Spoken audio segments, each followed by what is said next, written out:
আল্লাহ তাআলা বলেছেন আত্মহত্যা করবা না, হারাম। যে ব্যক্তি আত্মহত্যা করে তার জানাজা কোন আলেম তার জানাজা পড়াবে না। সামান্য সলিমুদ্দিন কসিমুদ্দিন জাতীয় কয়েকজন লোক যাবে, আর একটা মুয়াজ্জিন জানাজা পড়ায় কবরে ধুয়ে দেবে। বড় জানাজা হবে না, বড় আলেম জানাজা পড়াবে না, যেহেতু সে জাহান্নামে যাবে।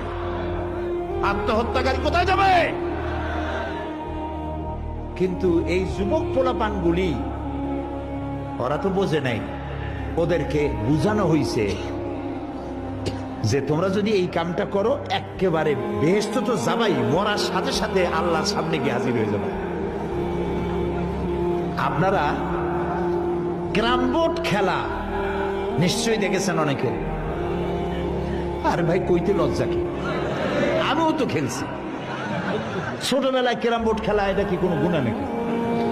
আমিও